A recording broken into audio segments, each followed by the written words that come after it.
Susie and Stephen Hovland have been married for 15 years, and they never imagined one day they'd be parents.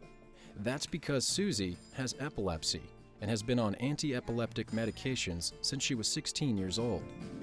Then when Susie turned 35, she heard her biological clock ticking loudly, and she allowed herself to dream.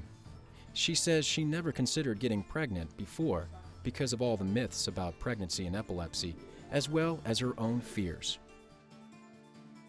There's nothing that I could find that would give me assurance that I wouldn't have an episode during the pregnancy and affect the fetus. How would the medication affect the fetus in the first 3 months of life, which are very crucial, and every literature out there for normal people will tell you that you really shouldn't be taking any medications whatsoever in the first 3 months of life. And third, that if everything went well and I was lucky enough to have a very good pregnancy, what would happen during labor? There's a great deal of misinformation out there about whether women with epilepsy can or should become pregnant. And in fact, many women have been told incorrectly that this should not be their choice. In fact, more than 95% of children born to mothers with epilepsy are completely healthy and completely normal. Of course, we want to increase those odds. And that means that women must be aware of the relative risk of each anti-epileptic drug in terms of the child's outcome, both physically and developmentally. Armed with newly found courage, Susie scoured the internet and went to experts for the facts.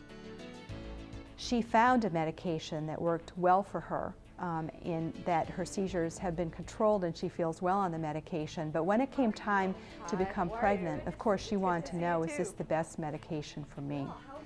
She asked all the right questions. She got information by going on the Epilepsy Foundation website, and she made sure that she was educated as well.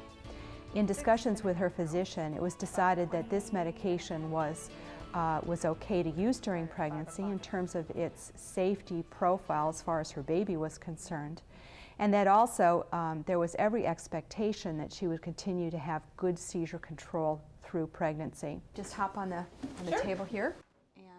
Susie then prepared for a healthy pregnancy. She made changes to her diet and took prenatal vitamins and folic acid. After 2 early-term miscarriages, finally there was a baby on the way. And she was followed very closely by her physician to check her blood levels, because Susie, like many women, found that as she went further in her pregnancy, her metabolism increased and she required higher dosages of her medication just to maintain her regular blood level. During pregnancy, concentrations of seizure medication in the bloodstream may decrease, putting a woman at greater risk for seizures.